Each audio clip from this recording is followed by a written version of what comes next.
இலங்கையில் குற்றச் செயல்களில் ஈடுபடுவோரை சட்டவிரோதமாக கடல் மார்க்கமாக வெளிநாடுகளுக்கு அனுப்பி வைக்கும் பிரதான ஆட்கடத்தல்காரர் உட்பட 4 கைது செய்யப்பட்டுள்ளனர்.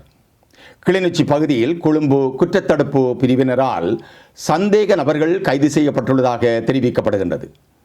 கிளிநொச்சி மற்றும் யாழ்ப்பாணத்துக்கு இஷாரா அழைத்துச் செல்லப்பட்டு விசாரிக்கப்பட்டதை அடுத்து தம்மை யாழ்ப்பாணத்திலிருந்து கடல் மார்க்கமாக இந்தியாவுக்கு அழைத்துச் சென்றவர்கள் தொடர்பில் தகவல்களை வழங்கியுள்ளார்.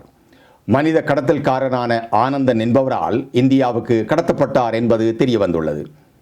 ஈஸ்டர் ஞாயிறு பயங்கரவாத தாக்குதல்களில் தொடர்புடைய பல சந்தேக நபர்களையும் அவர் நாடு கடத்தியுள்ளார். இந்த விவகாரம் குறித்து விரிவான விசாரணை தொடங்கப்பட்டுள்ளதாக மூத்த காவல்துறை அதிகாரி ஒருவர் தெரிவித்துள்ளார்.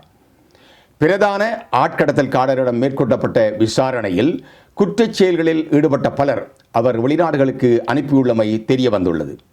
அது மாத்திரமன்றி இஷாரா செவந்தியுடன் கைது செய்யப்பட்ட கம்பஹா பபாவின் தொலைபேசி அழைப்புகள் தொடர்பான பதிவுகளையும் ஆராயவும் நீதிமன்றத்திடம் அனுமதி பெறப்பட்டுள்ளது. மேலும் ஹெகல்பத்ர பத்மேவின் வழிகாட்டுதல்களுக்கு அமைய நாட்டில் நடத்தப்பட்ட கொலை சம்பவங்களுக்கு பயன்படுத்தப்பட்ட துப்பாக்கிகள், வெடிபொருட்கள் போன்றவற்றையும் பறிமுதல் செய்ய நடவடிக்கை எடுக்கப்பட்டுள்ளதாக நீதிமன்றத்துக்கு அறிவிக்கப்பட்டுள்ளது. குறித்த சந்தேக நபர்கள் சர்வதேச ரீதியில் போதைப்பொருள் கடத்தல் வலையமைப்பை முன்னெடுத்து சென்றுள்ளமை உறுதிப்படுத்தப்பட்டுள்ளது. மேலும் சர்வதேச நாடுகளிலிருந்து சட்டவிரோதமாக துப்பாக்கிகள் கொண்டு வரப்பட்டுள்ளமையும் தெரியவந்துள்ளது.